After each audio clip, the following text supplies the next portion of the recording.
যারা যারা এই গল্পের সিজন 1 শুনেননি তারা এখনই সিজন 1 শুনে আসতে পারেন। সিজন 1-এর লিঙ্ক এই গল্পের ডিসক্রিপশন বক্সে দেওয়া আছে।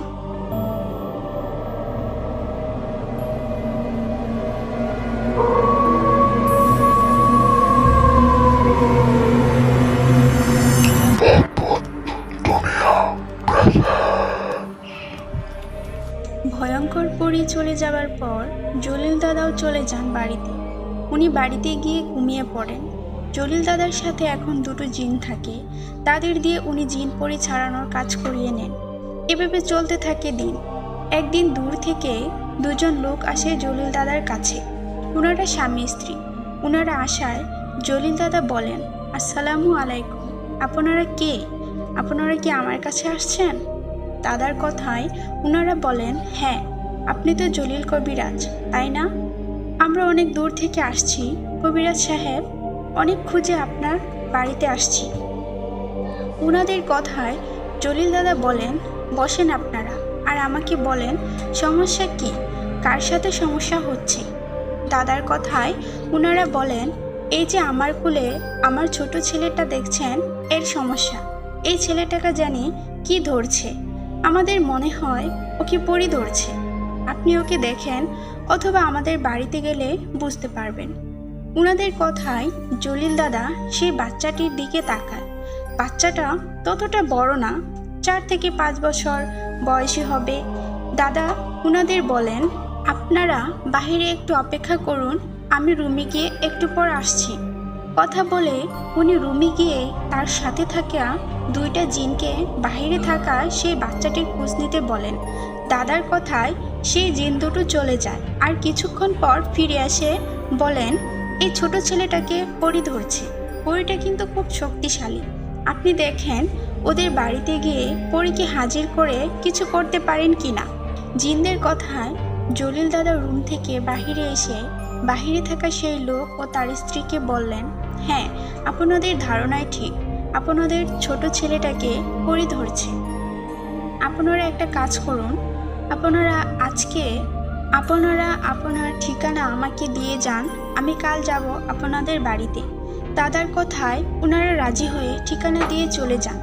এদিকে কথা মতো পরের দিন জলিল দাদাও চলে যায় গতকাল আসা সেই লোকটার বাড়িতে।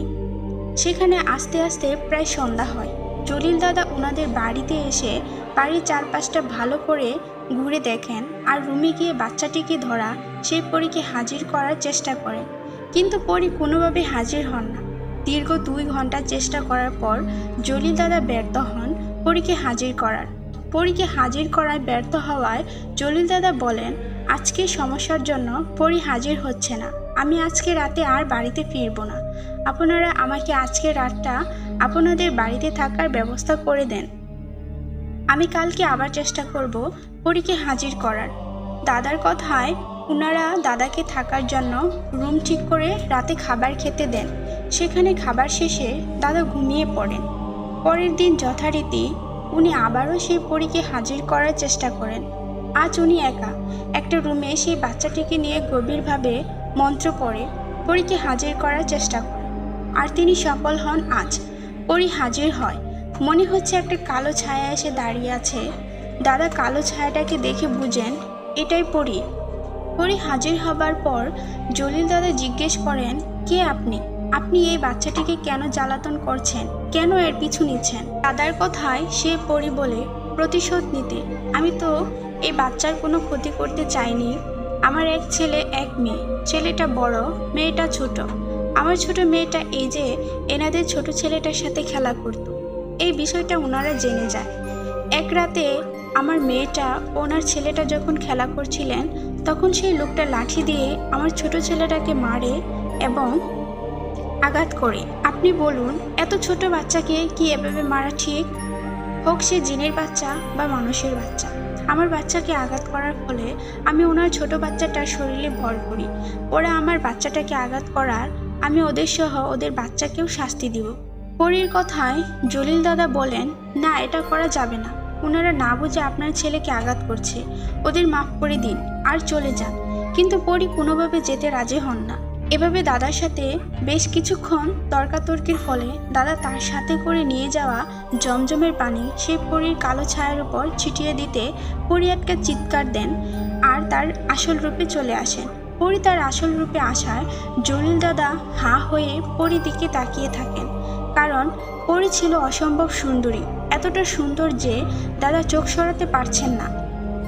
দাদা এক দৃষ্টিতে তাকিয়ে থাকে। এই সুযোগে পরী সেখান থেকে পালিয়ে যায়। পরী চলে যাওয়ার পর জলিল দাদা ওনাদের বলেন, আপনাদের ভয় নেই, পরী আর আপনাদের ছোট ছেলেটাকে কিছু করতে পারবে না, পরীর যা করার আমি করব। এই বলে বাড়িতে চলে যান জলিল দাদা। উনি বাড়িতে যাবার পর পরীর কথা বলতে পারেন না, বারবার যেন তার মুখটা চোখের সামনে ভেসে ওঠে। এক কথায় বলতে গেলে জলিল দাদা পরীর প্রেমে পড়ে যায়। পরী কথা বলতে না পারায় দাদার সাথে থাকা জিন দুটোকে বলেন, তোমরা যাও, ওই পরীর বিষয় খোঁজ নিয়ে আমাকে জানাও। পরী কোন গোত্রের, কোথায় থাকে, ওর পারিবারিক অবস্থা কি, সব আমাকে জানাও। দাদার কথায় সেই জিন দুটো পরীর খোঁজ করতে যান আর কিছুক্ষণ পর ফিরেও আসেন। সেই জিন দুটো পরীর খোঁজ নিয়ে আসে জলিল দাদাকে বলেন, আমরা পরীর বিষয় খোঁজ নিয়ে আসলাম। পরী মারিদ সম্প্রদায়ের জিন, পরী বিবাহিত, ওর একটা ছেলে ও একটা মেয়ে বাচ্চা আছে, আর পরীর মা বাবা বেঁচে নেই, এমনকি ওনার স্বামীও বেঁচে নেই, মারা গেছে। জিন দুটোর কথায় জলিল দাদা বলেন, আরে বাহ, ভালো খবর, পরীর স্বামী নেই, শুনে ভালো লাগলো। আচ্ছা, তোমাদের একটা কাজ করতে হবে, আমি চাই সেই পরীকে বন্দি করতে, আমার বশে আনতে, কারণ ওকে আমার ভালো লাগছে। দাদার কথায় সেই জিন দুটো বলেন, কবিরাজ সাহেব, এটা সম্ভব না, আমরা এই কাজ করতে পারবো না, কারণ পরী আমাদের থেকেও অনেক বেশি শক্তিশালী। আমরা যদি পরীকে ধরে নিয়ে আসতে যাই তাহলে পরী আমাদের মেরে ফেলবে, আমরা শক্তিতে তার সাথে পারবো না। জিনদের কথায় জলিল দাদা বলেন, তোমরা না পারলেও আমি পারবো, পরী যতই শক্তিশালী হোক আমার শক্তির কাছেও পারবে না, তোমাদের কোনো ভয় নেই, যা করার আমি করব, পরীর মুখোমুখি আমি হব, তোমরা শুধু আমাকে একটু সাহায্য করো। তখন জিন দুটো বলেন, কি সাহায্য করব বলেন? ওদের কথায় জলিল দাদা বলেন, পরীর ছেলেটাকে তোমরা ধরিয়ে আমার কাছে নিয়ে আসবা, ওর ছেলেকে আমার কাছে নিয়ে আসলে পরী নিশ্চয়ই ওর ছেলেকে বাঁচাতে আসবে আমার কাছে, তখন যা করার আমি করব। দাদার কথায় সেই জিন দুটো দাদাকে আবারও সতর্ক করে দিয়ে বললেন, আরেকবার ভেবে দেখুন, বড় ধরনের বিপদ কিন্তু দাদা পরীর মায়ায় এমনভাবে পড়েছিলেন যে সেখান থেকে আর বের হতে পারে না। দাদা জিন দুটোকে হুকুম করেন। দাদার কথায় সেই জিন দুটো সেদিন রাতের বেলা পরীর ছোট ছেলেটাকে ধরে নিয়ে আসে। পরীর ছেলেকে ধরে নিয়ে আসার পর কিছুক্ষণের মধ্যে পরী চলে আসে জলিল দাদার কাছে। পরী এসে জলিল দাদার দিকে গরম হয়ে ভয়ঙ্করভাবে বলেন, কবিরাজ, তোর কি জানের মায়া নেই? তোর সাহস কত বড় আমার ছেলেকে ধরে নিয়ে আসার? তুই কি তোর সাথে থাকা জিনদের মুখে আমার কথা শুনিসনি? জানিস না আমি কে? আমি এখানে বেশি কথা বলতে আসিনি, শুধু একটা কথাই বলবো, আমার ছেলেকে এখনই ছেড়ে দে, নইলে তোকে সহ তোর পরিবারের সবাইকে মেরে ফেলবে। পরীর কথায় জলিল দাদা পরীর দিকে তাকিয়ে বলে ওঠেন, তোমার ছেলেকে ফিরিয়ে দেওয়াতে তুমি যদি খুশি থাকো তাহলে সেটাই করব, এই নাও তোমার ছেলেকে নিয়ে যাও। দাদার কথায় পরী যখন তার ছেলের হাত ধরে তাকে নিতে যাবে তখনই দ্রুত জলিল দাদা ওই যে ভারতের আসামে তার গুরুতান্ত্রিক একটা বিশেষ গাছের শিকড় দিয়েছিল, ওই শিকড়টা পরীর শরীরে চেপে ধরে, আর তখনই পরী ছটফট করতে থাকে আর তার শক্তি কমে যায়। পরীর শক্তি কমে যাওয়ায় জলিল দাদা তার সাথে থাকা জিন দুটোর সাহায্যে পরীকে বন্দি করে তাকে বশ করে ফেলেন। পরী জলিল দাদার কাছে বন্দি হবার পর দাদাকে বলেন, বেঈমান, আমার সাথে বেঈমানি করলি তাই না? আমাকে ছেড়ে দে, আমার ছোট দুটো বাচ্চা আছে। পরীর কথায় জলিল দাদা হেসে বললেন, খুব তো শক্তির ক্ষমতা দেখালে, এখন কি হলো?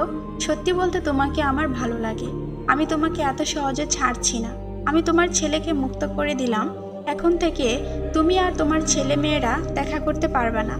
জলিল দাদার কথায় পরী অনেক অনুরোধ করতে থাকে তাকে ছেড়ে দেওয়ার জন্য, কিন্তু জলিল দাদা কোনোভাবে পরীকে ছেড়ে দিতে রাজি হন না, কেননা পরীকে উনি পছন্দ করে। পরীকে বন্দি করার পর জলিল দাদা তো অনেক খুশি, উনি তার সাথে থাকা জিন দুটোর পাশাপাশি পরীকে দিয়েও কাজ করাবেন এটা ভাবেন। কথা মতো তাই করা হয়। জলিল দাদা পরীকেও দিয়ে জিন পরী দ্বারা সমস্যার সমাধান করতেন। একদিন জলিল দাদার কাছে আসে একজন লোক, উনি এসে বলেন, কবিরাজ সাহেব, আমি আসছি একটা সমস্যার জন্য। আমি আমার বাড়ির পাশে একটা পুকুর খনন করি আর সেখানে মাছ চাষ করতে শুরু করি। আমি পুকুরে পোনা মাছ ছেড়ে দিই, কিন্তু কয়েক মাস পর আর পুকুরে কোনো মাছ পাই না। এরকম কয়েকবার হয়েছে। আমি মাঝেদের ডেকে জাল টেনেও দেখেছি, কিন্তু পুকুরে কোনো মাছ পাইনি। পুকুরে মাছ না পেয়ে শুরুতে ভেবেছিলাম চোরে মনে হয় রাতে মাছ চুরি করে। এই ভেবে আমি দুজনকে রাতে আমার পুকুর পাহারা দেওয়ার জন্য রাখি। আমার কথা মতো ওরা পাহারা দেওয়ার সময় একটা ভয়ঙ্কর জিনিস দেখে। ওরা নাকি দেখে কয়েকটা কালো কুচকুচে অবয়ব হঠাৎ করে পুকুরের উপর ভেসে ওঠে আর মাছ চিবিয়ে চিবিয়ে খায়। এই কথাটা শোনার পর আমি বিশ্বাস করিনি। তাই পরের রাতে আমি দূর থেকে লুকিয়ে লুকিয়ে সেই একই জিনিস দেখি। আমার পুকুরে আসলেই সমস্যা আছে। আপনি তো কবিরাজ, চারিদিকে আপনার ভালো নাম ডাক। আপনি যদি যেতেন আমার সাথে। সেই লোকটার কথায় জলিল দাদা বলেন, এখন তো দিনের বেলা ওখানে গিয়ে তেমন একটা লাভ হবে না। আপনি চলে যান, আমি আজ সন্ধ্যায় যাব আপনার বাড়িতে। দাদার কথায় সেই লোকটা চলে যান। উনি চলে যাবার পর জলিল দাদা পরীকে জিজ্ঞেস করেন ওই লোকের পুকুরের বিষয়ে। দাদার কথায় পরী বলেন, হ্যাঁ, ওনার পুকুরে সমস্যা আছে। উনি যে জায়গায় পুকুর খনন করেছে ওই জায়গাটা আগে ছিল জঙ্গল। সেখানে অনেক আগে থেকে একটা জিন পরিবার বাস করত। ওদের থাকার জায়গায় পুকুর খনন করায় ওরা সেই পুকুরেই থাকে আর মাছ ধরে ধরে খায়। পরীর কথায় দাদা বলেন, তো এখন কি করব? আমি তো ওনাকে কথা দিলাম সন্ধ্যায় যাব ওদের বাড়িতে। পরী, আপনি যাবেন, যান। আপনি গিয়ে হয়তো ওই জিন পরিবারকে সেই পুকুর থেকে তাড়িয়ে দিবেন আমার সাহায্যে। এতেও আমার কোনো সমস্যা নেই, কিন্তু সমস্যা হতে পারে আপনার। কারণ ওই জিন পরিবারকে সেখান থেকে তাড়ানোর ফলে ওরা আপনার উপর রেগে থাকবে আর যে কোনো সময় কিছু একটা করে ফেলবে। পরীর কথায় দাদা বললেন, আমার কি করে সেটা পরে দেখা যাবে, আগে সমস্যার সমাধান করি। যাই হোক, সেদিন সন্ধ্যাবেলা জলিল দাদা ওই লোকটার বাড়িতে যান। ওখানে যাবার পর পুকুরটার চারপাশে ঘুরেও দেখেন। জলিল দাদা যখন পুকুরের চারিদিকে ঘুরছিলেন তখন ওনার মনে হচ্ছিল পুকুর থেকে অদৃশ্যভাবে কেউ যেন ওনার দিকে তাকিয়ে আছে। দাদা এসবে নজর না দিয়ে সেই লোকের বাড়িতে গিয়ে পুকুরে থাকা সেই জিন পরিবারকে হাজির করেন। সেই জিনদের হাজির করার পর ওরা বলে, আমরা এই জায়গায় থাকি অনেক বছর ধরে, আমি এই জায়গা ছেড়ে কোথাও যেতে পারবো না। ওদের কথায় জলিল দাদা পরীর সাহায্যে ওদের ইচ্ছের বিরুদ্ধে সেই পুকুর থেকে তাড়িয়ে দেন। নিজের ইচ্ছের বিরুদ্ধে জোরপূর্বক পুকুরটা ছেড়ে যাবার সময় সেই জিন পরিবারের সবাই জলিল দাদাকে বলেন, কবিরাজ, আমাদের জোর করে তাড়ালি, তোকে আমরা দেখে নেব। কথাটা বলে ওরা চলে যায় সেই পুকুর ছেড়ে। জিনগুলো চলে যাবার পর সেই লোকের বাড়ি থেকে জলিল দাদা নিজের বাড়ির দিকে রওনা করেন। বাড়ির দিকে আসার সময় দাদা সেই পরীকে বলেন, আচ্ছা পরী, তোমার নাম কি? দাদার কথায় সেই পরী বলে, আমার নাম মরিয়ম, আমি মরিয়ম পরী। জলিল দাদা, তোমার নামটা যেমন সুন্দর তুমিও তেমনই সুন্দর। জানো তোমাকে বন্দি করার কারণ কি? আমার না তোমাকে অনেক ভালো লাগে।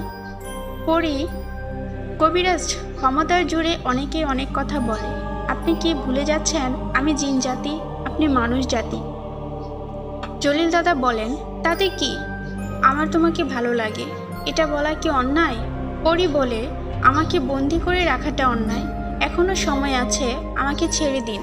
আমার ছোট দুটো সন্তান আছে, ওরা আমাকে ছাড়া কিভাবে থাকবে বলেন? মা হিসেবেও তো আমারও অনেক কষ্ট হয় ওদের ছেড়ে থাকতে। এই বলে পরী কান্না করতে থাকে, কিন্তু জলিল দাদার এতেও মন গলে না। উল্টো যতদিন যেতে থাকে ততই পরী প্রেমে হাবুডুবু খেতে থাকে। শয়তানের দুকায় কে না পড়ে বলেন? সবাই চায় শয়তানের দুকা থেকে বেরিয়ে আসতে, কিন্তু জলিল দাদা এই শয়তানের দুকা থেকে বের হতে পারে না। দাদার একদিন শয়তানি বুদ্ধি ঢোকে আর জলিল দাদা তার ক্ষমতা প্রয়োগ করে নিজেকে কন্ট্রোল দিতে পারে না। সেই পরীর সাথে শারীরিক সম্পর্কে আবদ্ধ করে ফেলেন। এই কাজে পরী কিন্তু হাজারবার না করেছেন। পরী কোনোভাবে রাজি ছিলেন না, কিন্তু পরী তো দাদার কাছে বন্দী। উনি তাই নিজের ইচ্ছার বিরুদ্ধে দাদার সাথে শারীরিক সম্পর্কে লিপ্ত হন। এভাবে পরীকে ধরে রাখা, পরীকে দিয়ে জিন ভূত ছাড়ানোর মধ্যে কেটে যায় কয়েকটা মাস। কয়েক মাস পর পরি জানতে পারে তার ছোট মেয়েটা অসুস্থ। মেয়ের অসুস্থতার কথা শুনে পরি ছটফট করতে থাকে মেয়েকে দেখার জন্য, মেয়ের কাছে যাবার জন্য। কিন্তু জলিল পরীকে তার মেয়ের কাছে যেতে দেন না। জলিল দাদা পরীকে তার কাছে ধরে রাখে। পরি তার পরিবার তার মেয়ের কাছে ফিরে যাওয়ার জন্য অনেক কান্না করে, কিন্তু দাদা কোনোভাবে যেতে দেন না। এভাবে আরও কয়েকটা দিন চলে যাওয়ার পর পরি জানতে পারেন তার ছোট মেয়েটা মারা গেছে। মেয়ে মারা যাবার কথা শুনে মরিয়ম পরি তো পাগলের মতো হয়ে যায়, অনেক কান্না করতে থাকে। এটা দেখে জলিল দাদা পরীকে বলে তার মেয়ের কাছে যাওয়ার জন্য, কিন্তু একেবারের জন্য না। মেয়ে মারা গেছে ওকে দেখে ওর জানাজা শেষে আবার আসতে হবে এরকম একটা শর্তে পরীকে যেতে দেন। ছোট মেয়ের মৃত লাশটা দেখে পরি চলে যায় তার মেয়ের কাছে, আর মৃত মেয়েটাকে জড়িয়ে ধরে অনেক কান্না করতে থাকে।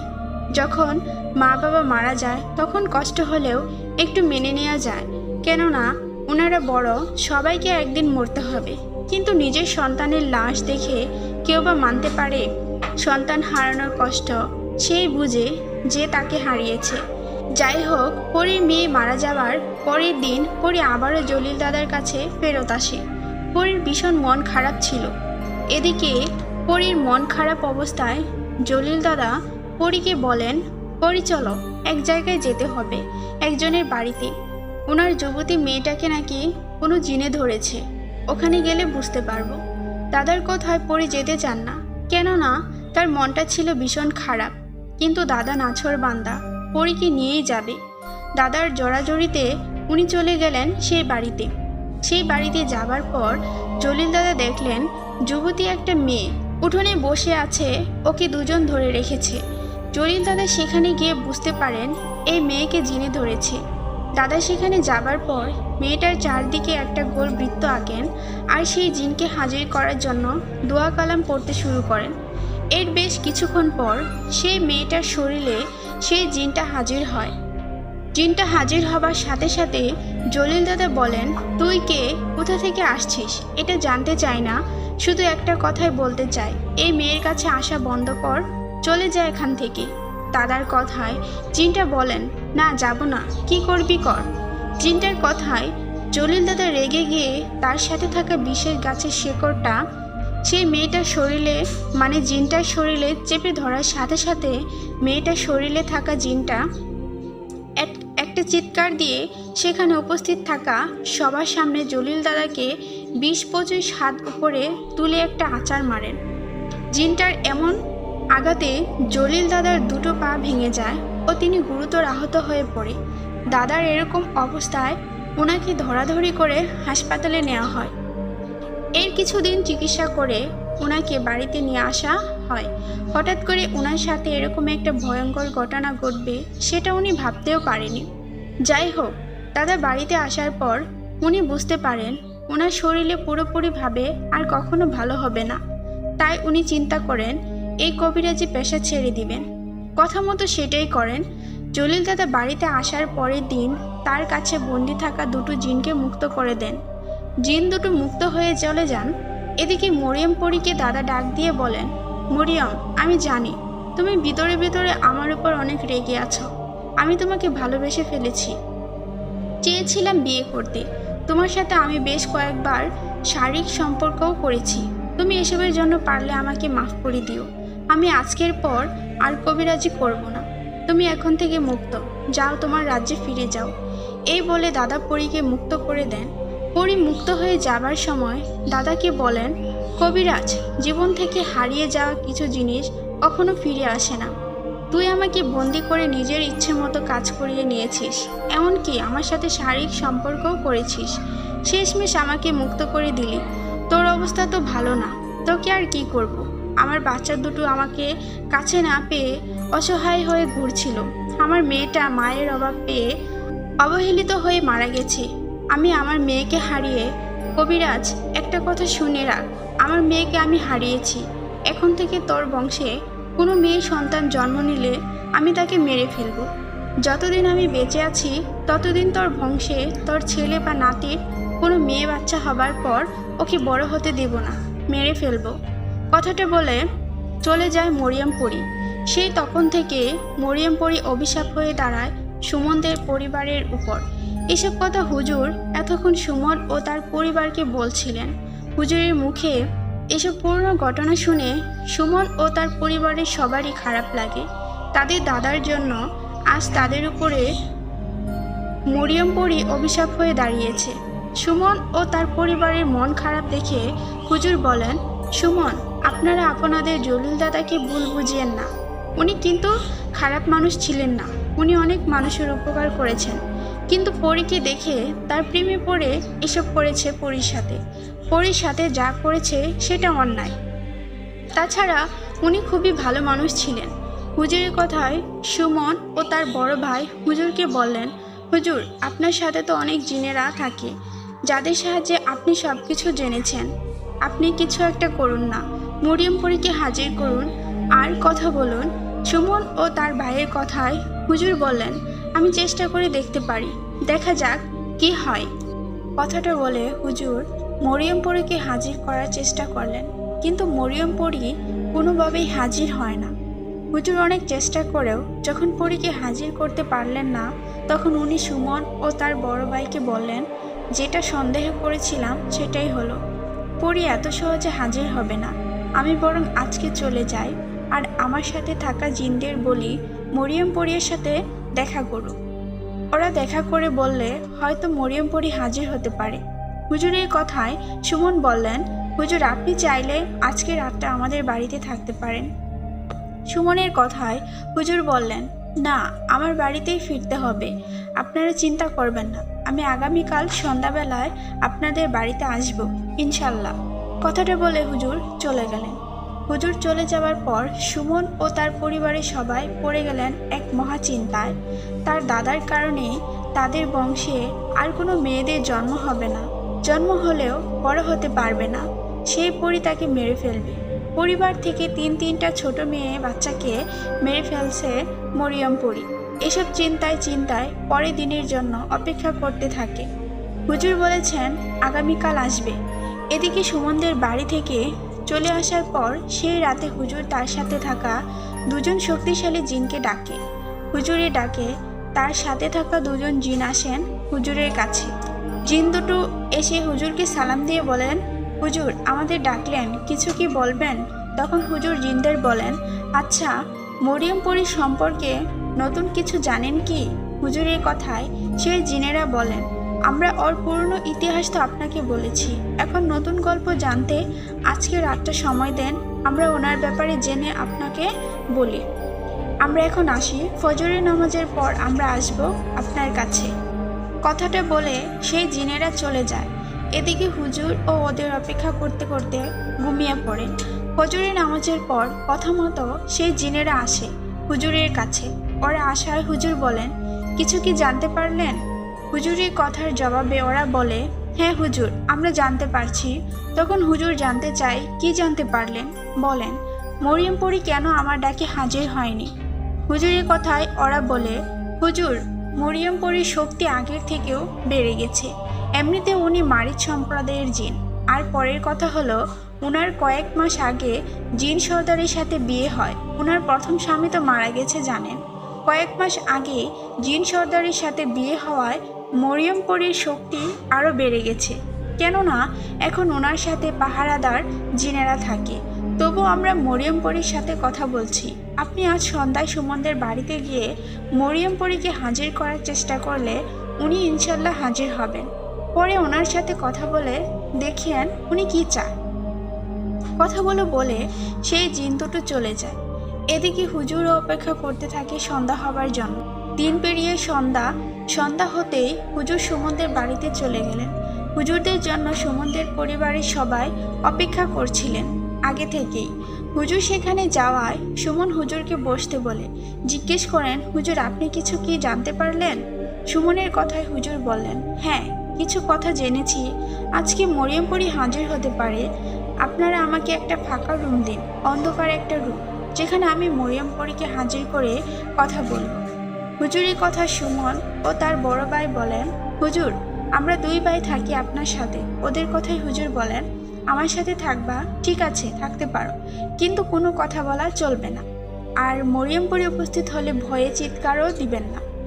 তখন হুজুরের কথায় ওরা রাজি হয়। হুজুরকে একটা ফাঁকা রুম দেয়া হয়। হুজুর সুমন ও তার বড় ভাইকে নিয়ে সেই রুমে প্রবেশ করে দরজা জানালা বন্ধ করে মরিয়ম পরীকে হাজির করার চেষ্টা করেন। বেশ কিছুক্ষণ পর মনে হলো একটা বাতাস এসে ঘরে ঢুকলো, আর হুজুরের সামনে এসে দাঁড়িয়ে রইল একটা কালো ছায়া। অন্ধকারে সেই ছায়াটির মুখ দেখা যাচ্ছিল না, শুধু আকার আকৃতি বোঝা যাচ্ছে এটা একটা নারী অবয়ব। মরিয়ম পরি উপস্থিত হয়ে হুজুরকে একটা সালাম দিলেন। হুজুর সালামের উত্তর দিয়ে বললেন, কেমন আছেন আপনি? হুজুরের কথায় মরিয়ম পরি বললেন, আমি ভালো আছি। হুজুর আমাকে কেন ডাকছেন সেটা আমি জানি, আর আপনিও জানেন আমি কেন এই বংশের কোনো মেয়ে বাচ্চাকে বড় হতে দেই না। হুজুর, সন্তান হারানোর ব্যথা সেই বুঝে যে হারায়। আমি আমার মেয়েকে হারিয়েছি এদের দাদা জলিল কবিরাজের জন্য। উনি আমাকে জোরপূর্বক তার কাছে বন্দি নানা কাজ করিয়েছেন, আমার সাথে শারীরিক সম্পর্কও করেছে। আমাকে নাকি ওনার পছন্দ হয়েছে, কিন্তু ওনার তো বোঝার দরকার ছিল আমি মানুষ জাতি না, আমি জিন জাতি। হুজুর, আপনি সব জেনে শুনে এই পরিবারের কেন সাহায্য করতে আসছেন? আপনি চলে যান। পরীর কথায় হুজুর বলেন, আমি মানলাম জলিল দাদা আপনার সাথে অন্যায় করছে, ওনার পাপের ভার এরা কেন নিবে? একজন মানুষের অন্যায়ের জন্য আপনি এদের সন্তানদের মেরে ফেলে কি নিজে অন্যায় করছেন না? আপনি এদের মাফ করে দিন। হুজুরের কথায় পরী বললেন, আমি আমার প্রতিজ্ঞা থেকে একটুও নড়ব না। আমার মেয়ে হারানোর কষ্ট আজও বলতে পারিনি। কথাটা বলে মরিয়ম পরী সেখান থেকে চলে গেলেন। পরী চলে যাবার পর হুজুর সুমন ও তার বড় ভাইকে বললেন, আপনাদের আর কি বলবো? পরী কি বলল সেটা তো নিজেই শুনলেন। আমি এই পরীর ব্যাপারে কালকে খোঁজ নিয়েছিলাম। আমার সাথে থাকে জিনেরা বলছে মরিয়ম পরীর বিয়ে হয়েছে একজন জিন সর্দারের সাথে, এতে ওনার শক্তি বেড়ে গেছে। পরী এখনো আপনাদের পরিবারের উপর রেগে আছে। আপনারা চিন্তা করবেন না, আমি আপনাদের বাড়িটা বন্ধ করে দিয়ে যাচ্ছি। আশা করি পরী কোনো সমস্যা করবে না। কথাটা বলে হুজুর সুমনদের বাড়িটা বন্ধ করে চলে যান। হুজুর চলে যাওয়ার সময় সুমনকে বলেন, এরপর থেকে কোনো সমস্যা হলে তাকে জানাতে। এই বলে চলে যায় হুজুর। উনি চলে যাবার পর সুমন ও তার পরিবার চিন্তায় চিন্তায় দিন কাটাতে থাকে। এভাবে চলতে থাকে দিন। আগের মতো এখন আর রাতের বেলা পরীর কান্না শোনা যায় না। আস্তে আস্তে সুমন ও তার পরিবার মরিয়ম পরীর কথা ভুলে যেতে থাকে। এভাবে কেটে যায় একটি বছর। 1 বছর পর আল্লাহর রহমতে সুমনের বউয়ের পেটে বাচ্চা আসে। একটি বাচ্চাকে হারিয়ে ওরা অনেক ভেঙে পড়েছিল। আজ 1 বছর পর তাদের বাচ্চা আসায় দুজনে বেশ খুশি। সুমন ও তার বউয়ের অনেক যত্ন নিতে থাকে। সুমনের বউ ও সাবধানে চলাফেরা করতে থাকে। এভাবে কেটে যায় আরও কয়েকটা মাস। কয়েক মাস পর সুমন আবারও বাবা হন, কিন্তু সুমনের পরিবারের কেউই খুশি হন না, উল্টে মন খারাপ করে ফেলেন। কেননা সুমনের বউয়ের আবারও মেয়ে বাচ্চা হয়েছে। মেয়ে বাচ্চা হওয়ায় তাদের মন খারাপ না, তাদের মন খারাপ হয় এটা ভেবে যে মেয়ে বাচ্চা জন্ম হওয়ায় আবারও হয় অভিশাপ হয়ে আসবে মরিয়ম পরী। এই পরিবারের আগের 3টা মেয়ে বাচ্চার মতো এই বাচ্চাটিকে হয়তো মেরে ফেলবে মরিয়ম পরী। চিন্তায় চিন্তায় দিন কাটতে থাকে সুমনের পরিবারে। দেখতে দেখতে কেটে যায় 4-5টি মাস। এই 4-5 মাসে সুমনের ছোট মেয়েটা একটু বড় হওয়ায় পরিবারের উপর নেমে আসে পূর্ণ সেই অভিশাপ। সুমন ও তার পরিবারের সবাই রাতের বেলা আবারও মায়া কান্না শুনতে পেত। এই মায়া কান্না নিশ্চয় মরিয়ম পরীর। পরিবারের উপর আবারও মরিয়ম পরীর আবির্ভাব হওয়ায় সুমন সেই হুজুরের কাছে চলে গিয়ে ওনাকে সব খুলে বলে। সব শুনে হুজুর সুমনদের বাড়িতে আসে আর আবারও পুরো বাড়িটা বন্ধ করে দেন। বাড়িটা বন্ধ করার পরের দিন থেকে আবারও সব স্বাভাবিক হয়ে ওঠে। রাতের বেলা কেউই আর মায়া কান্না শুনতে পেতেন না। এভাবে কেটে যায় আরও কয়েকটি মাস। এদিকে সুমনের ছোট মেয়েটার বয়স এসে দাঁড়ায় 1 বছরে। একদিন দিনের বেলা সুমন কাজের জন্য বাহিরে যায়। এদিকে সুমনের বউ তার মেয়েটাকে রুমে ঘুম পাড়িয়ে বাহিরে কাজ করছিলেন। এর ঠিক কিছুক্ষণ পর সুমনের বউ ঘরে গিয়ে দেখেন তাদের বাচ্চাটা ঘরে নেই। কিছুক্ষণ আগে ঘুম পাড়িয়ে রাখা বাচ্চাটি কোথায় গেল এই ভেবে সুমনের বউ খুঁজতে থাকে। বাড়ির সবাইকে জানানো হয়, সবাই মিলে খুঁজতে থাকে, কিন্তু সেই ছোট মেয়েটাকে কোথাও পাওয়া যায় না। কিছুক্ষণের মধ্যে সুমনের কানে খবরটা পৌঁছায়। সুমন ও তাড়াতাড়ি করে বাড়িতে আসে আর আশপাশে ভালো করে খুঁজতে থাকে, কিন্তু তার মেয়েটাকে কোথাও পাওয়া যায় না। দিনের বেলা এরকম ঘটনা ঘটবে কেউ বুঝতে পারেনি। মেয়ে হারিয়ে যাওয়া সুমন বুঝতে পারে সমস্যা অন্য কোথাও, এটা কোনো স্বাভাবিক বিষয় না। সুমন আর দেরি না করে সোজা চলে যায় সেই হুজুরের কাছে। সুমন হুজুরের কাছে যাওয়ায় হুজুর সুমনকে অবাক করে দিয়ে বলে, কি মেয়েকে হারিয়ে ফেলছেন বুঝি? হুজুরের কথায় সুমন অবাক হয়ে জিজ্ঞেস করে, হ্যাঁ হুজুর, আপনি জানলেন কিভাবে? তখন হুজুর বলেন, আমি আমার সাথে থাকা জিনদের মাধ্যমে জেনেছি। আমার সাথে থাকা একটি জিন আপনার বাড়িটা পাহারা দিত। সে একটা কাজে আপনার বাড়ি থেকে দূরে আসায় মরিয়মপুরি আপনার মেয়েকে নিয়ে গেছে। হুজুরের কথা সুমন কান্না করতে করতে বললেন, হুজুর, আমার মেয়ে আগেও একটা মেয়েকে হারিয়েছি। আমার বড় ভাইয়ের দুটো মেয়েকে হারিয়েছি। আমরা কি ওই পরীর হাত থেকে রেহাই পাবো না? সুমনকে কান্না করতে দেখে হুজুর বলেন, আপনি কাঁদবেন না। মরিয়ম পরী যা করেছে সেটা অন্যায়। আমি আর একটা ব্যবস্থা করছি। আমার একজন বন্ধু আছে, সে একজন মাদ্রাসায় শিক্ষক। ও কিন্তু কবিরাজি করে না, কিন্তু ওর সাথে একজন শক্তিশালী জিনের বন্ধুত্ব আছে। ওই জিনটাই তার শিক্ষক। ওই জিনের বয়স 1000 বছরের বেশি। আমি আমার বন্ধুকে আপনার কথা বলবো। ওর সমস্যা না থাকলে ও আসবে। ওকে নিয়ে আমি আপনার বাড়িতে যাব, আর দুজন মিলে মরিয়ম পরীকে হাজির করার চেষ্টা করব। মরিয়ম পরীর মোকাবেলা করব। হুজুরের কথা সুমন মন খারাপ করে বাড়িতে চলে গেলেন। এদিকে সুমন চলে যাবার পর হুজুর জিনদের মাধ্যমে ওনার বন্ধু আরেক হুজুরকে খবর পাঠালা যেন তার সাথে দেখা করে। হুজুরের কথা মতো সেই জিন খবর নিয়ে চলে গেলেন অন্য একজন হুজুরের কাছে। এদিকে সুমনদের পরিবারের সুখের ছায়া। তাদের মেয়েকে হারিয়ে তারা যেন অসহায় হয়ে গেছে। হুজুর বলেছেন তার বন্ধুকে নিয়ে আসবে তাদের বাড়িতে। এই আশাতেই সময় কাটতে থাকে, কিন্তু একদিন 2 দিন এভাবে 3 দিন পার হয়ে যায়। 3 দিন চলে যাবার পর সুমন ও তার পরিবার ভাবেন হুজুর হয়তো আর আসবে না, কিন্তু 3 দিন চলে যাবার পর হুজুর ঠিকই আসে। সাথে আরেকজন হুজুর, দুজন হুজুর চলে আসলেন সুমনদের বাড়িতে। হুজুরকে দেখে সুমন বসতে দেন আর বলেন, হুজুর, আজ 4 দিন হয়ে গেল আমার মেয়েটা নিখোঁজ।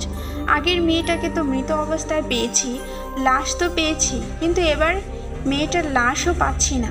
ওই মরিয়ম পরী কোথায় নিয়ে গেছে আমার মেয়েটাকে?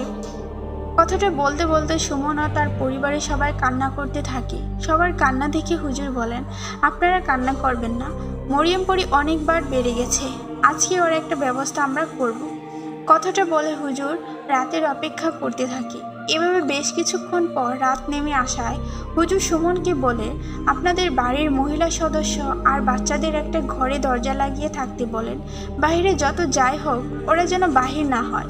আর সুমন ও তার বড় ভাইকে বলেন, আপনারা বাহিরে থাকুন, সমস্যা নেই, কিন্তু মরিয়ম পরী উপস্থিত হওয়ার পর কোনো রকম ভয় পেয়ে চিৎকার করবেন না। এটা বলে হুজুর মরিয়ম পরীকে হাজির করার জন্য যে রিচুয়াল করার দরকার সেটা করতে থাকে। এভাবে বেশ কিছুক্ষণ চেষ্টার পর কয়েকজন পাহারাদার জিন নিয়ে মরিয়ম পরী সেখানে এসে উপস্থিত হন। মরিয়ম পরী যখন উপস্থিত হয়েছিল তখন মনে হচ্ছিল চারদিকে প্রচণ্ড ঝড় বাতাস বইতেছে। ঝড়ের বেগে মরিয়ম পরী সেখানে এসে হুজুরকে বললেন, হুজুর, আপনি আবারও কেন আমাকে হাজির করতে বাধ্য করলেন? পরীর কথায় হুজুর বললেন, কেন বাধ্য করেছি কথাটা তো অজানা নয়। আপনি কেন বারবার এই পরিবারের মেয়ে বাচ্চাদের মেরে ফেলছেন? একজন মানুষের ভুলের জন্য আপনি তাদের এত বড় ক্ষতি করতে পারেন না। সুমনের মেয়ে কোথায়? ওর বাচ্চাটা আজ 4-5 দিন ধরে নিখোঁজ। বাচ্চাটার লাশটা পর্যন্ত খুঁজে পায়নি। ওর বাচ্চা কোথায় আছে বলুন, আর এদের পরিবার থেকে চলে যান। হুজুরের কথায় মরিয়ম পরী কিছুই বলে না। পরী উল্টো হুমকি দিতে থাকে। এই দেখে হুজুর বন্ধু অন্য যে হুজুর, ওনার সাথে কিন্তু পূর্ণ বয়স্ক একজন শক্তিশালী জিন থাকে। মরিয়ম পরীর কথায় সেই বৃদ্ধা শক্তিশালী জিনটাকে সেখানে উপস্থিত করান আর মরিয়ম পরীকে বলে, মরিয়ম, তুমি কি জানো তুমি কতটা অন্যায় করেছ? কাউকে হত্যা করার শাস্তি সৃষ্টিকর্তা ঠিকই দিবেন। তুমি তোমার মেয়ের মৃত্যুর জন্য এই পরিবারের এত বড় ক্ষতি করতে পারো না। আমরা জিন জাতি, মানুষেরা যেন আমাদের ভয়ঙ্কর হত্যাকারী জাতি ভাবতে না পারে। মানুষের মধ্যে যেমন ভালো মন্দ আছে, জিনদের মধ্যেও তাই। তোমাকে ভালোভাবে বলছি, এই পরিবার ছেড়ে চলে যাও, নইলে কি করবেন? বলে উঠলেন মরিয়ম পরী। পরীর কথায় সেই বৃদ্ধা জিনটা বললেন, তোমাকে বন্দি করতে বাধ্য হব। সেই জিনের কথায় মরিয়ম পরী বললেন, আপনি কি ভুলে যাচ্ছেন আমার পরিচয়? আমার স্বামী জিনের সর্দার। আপনি আমার কি করতে পারবেন? করেন দেখি। পরীর কথায় সেই বৃদ্ধা জিনটা মুচকি একটা হাসি দিয়ে বলেন, তোমার স্বামীর বাবা ছিলেন আমার বন্ধু। আমি তোমার সর্দার স্বামীর থেকে অনেকটা বড় ও শক্তিশালী। একজন বয়স্ক জিনকে কিভাবে সম্মান করতে হয় সেটাও জানো না। কথাটা বলে সেই জিন পরীর দিকে এগিয়ে যেতেই পরীর সাথে থাকা জিনগুলো এই বৃদ্ধা জিনের দিকে এগিয়ে আসতে মুহূর্তে সেই বৃদ্ধা জিন পরীর সাথে আসা পাহারাদার জিনদের আহত করে মাটিতে ফেলে দেন। সবাইকে আহত করে সেই বৃদ্ধা জিন হুজুরের দিকে তাকিয়ে ইশারা দিয়ে বললেন, মরিয়ম পরীকে বন্দি করতে। হুজুরও সেই জিনের কথা মতো পরীকে বন্দি করতে যাবে, ঠিক তখনই সেখানে থাকা সুমন বলে ওঠেন, থামুন হুজুর, ওনাকে ছেড়ে দিন। আমি ও আমার বড় ভাই আমাদের সন্তানকে হারিয়েছি। আমরা তো বুঝতেছি এর কি কষ্ট। ওনাকে বন্দি করলে তো আর আমাদের বাচ্চাদের ফিরে পাবো না। ওনাকে ছেড়ে দিন। বন্দি জীবন কার বা ভালো লাগে? মুক্ত করে দিন ওনাকে। সুমনের এমন কথায় মরিয়ম পরী অনুতপ্ত হয়। সে বুঝতে পারে আসলে সব মানুষেরা খারাপ হয় না। একজনের ভুলের জন্য তাদের বংশ বা পরিবারের কারো ক্ষতি করা ঠিক না। সুমনের এমন ব্যবহার দেখে মরিয়ম পরী বলে, আমি আমার ভুল বুঝতে পারছি। সুমনের দাদা আমার রূপের প্রেমে পড়ে হয়তো আমার সাথে অন্যায় করেছে। ওর দাদার ভুলের জন্য আমি ওদের পিছনে পড়েছিলাম, কিন্তু আজ ওর এমন ভালো ব্যবহারে আমি মুগ্ধ। আমি কথা দিচ্ছি, আজকের পর এই পরিবারে বা ভবিষ্যতে এই বংশের কারো কোনো মেয়ে বাচ্চা হলে আমি কিছু করব না। আমি এদের মাফ করে দিলাম। আর হ্যাঁ, আমি এর আগের মেয়ে বাচ্চাগুলোকে রাগের মাথায় মেরে ফেললেও 4-5 দিন আগে সুমনের মেয়েকে নিয়ে মেরে ফেলতে পারিনি। কেন জানি না, হঠাৎ মেয়েটার প্রতি মায়া হলো, তাই ওকে না মেরে আমার কাছে রেখে দিয়েছি। এই বলে উনি একটা ইশারা করায় সেখানে দুজন পড়ে আসলেন একটা বাচ্চাকে কোলে নিয়ে। আর এটা সুমনের মেয়ে বাচ্চা। সুমনের বাচ্চাকে সুমনের কাছে ফিরিয়ে দিয়ে মরিয়ম পরী বললেন, আমাকে মাফ করে দিন। আমার মেয়েকে হারিয়ে আমি রেগে প্রতিশোধ নিতে এতদিন আপনাদের পরিবারের ক্ষতি করেছি। আজকের পর থেকে আর কোনো ক্ষতি হবে না আপনাদের পরিবারের। এই বলে মরিয়ম পরী সুমনের পরিবার সহ সেখানে থাকা দুজন হুজুর ও হুজুরের সাথে থাকা বৃদ্ধা জিনের কাছে মাফ চেয়ে সেখান থেকে চলে যায়। সুমনের ছোট মেয়েটাকে ফিরিয়ে দিয়ে পরী চলে যায়। এদিকে ছোট মেয়েটাকে ফিরে পেয়ে সুমন ও তার পরিবার অনেক খুশি। এরকম একটা সমস্যার সমাধান করতে পারায় হুজুরও ভালো লাগে। ওনারা সুমন ও তার পরিবারের কাছে বিদায় নিয়ে চলে যায়। সুমনের দাদার কারণে মরিয়ম পরীর অভিশাপ লেগেছিল, সেটা সেদিনের পর থেকে কেটে যায়। এই ঘটনার পর সুমনের মেয়ে বাচ্চাটা বড় হয়, তার সাথে আর কোনো সমস্যা হয় না। এমনকি 2-1 বছর পর সুমনের বড় ভাইয়ের করে একটা মেয়ে বাচ্চা জন্ম হয় ও আল্লাহর রহমতে অনেক বড় হয়। তাদের সাথে আর কোনো ঘটনা ঘটেনি। ঘটনাটি এখানেই শেষ। ঘটনাটি কেমন লাগলো অবশ্যই আমাদের কমেন্টে জানাবেন। ভিডিওটি ভালো লাগলে অবশ্যই লাইক করবেন এবং আমাদের নতুন নতুন ভিডিও পেতে অবশ্যই আমাদের চ্যানেলটিকে সাবস্ক্রাইব করে আমাদের পাশেই থাকবেন। আল্লাহ হাফেজ।